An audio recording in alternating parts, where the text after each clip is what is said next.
વડોદરા શહેરમાં પ્રથમ વરસાદે ઠેર ઠેર રસ્તાનું ધોવાણ થતાં વાહન ચાલકો રાહદારીઓ પરેશાન થયા છે.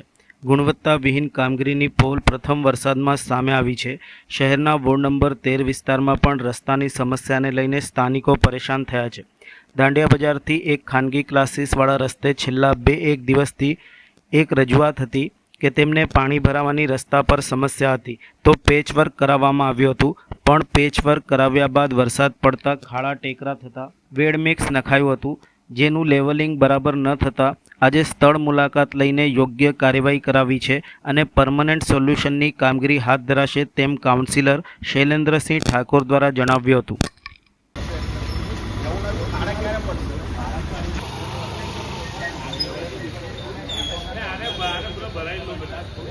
દાંડિયા બજારથી લુલા ક્લાસીસવાળા રોડ પર છેલ્લા 2 દિવસથી સ્થાનિક લોકોની રજૂઆત હતી કે લોકોને પાણી ભરાવાની સમસ્યા હતી ને તો પેચવર્ક કરાયું, પણ પેચવર્ક કરાયા બાદ વરસાદ પડ્યો એટલે ખાડા ટેકરા થઈ ગયા હતા, એટલે પછી વેડમિક્સ નખાયું અને એ વેડમિક્સનું લેવલિંગ અનલેવલ હતું, એના લીધે પ્રોબ્લેમ હતો. તો આજે અમે સ્થળ પર જઈ અને એ વેડમિક્સ એ કરીને પરમનન્ટ સોલ્યુશન આવે એના માટે આવનાર દિવસમાં એ લોકોનો રોડ તો મંજૂર કરાવી અને રોડ આગળ પાછળનો જે રોડ છે એ રોડ મંજૂર થયેલો છે, આગળનો રોડ બાકી છે. ચોમાસા બાદ કરશું, પણ હમણાં ટેમ્પરરી ચોમાસામાં નાગરિકોને સમસ્યા ના થાય અને શાંતિપૂર્ણ એ લોકો જઈ શકે રાહદારીઓ, એના માટે અમને પ્રયત્ન કરી અને આજે કામગીરી હાથ ધરી છે. રોડ હજુ હમણાં જ બનાવવાનો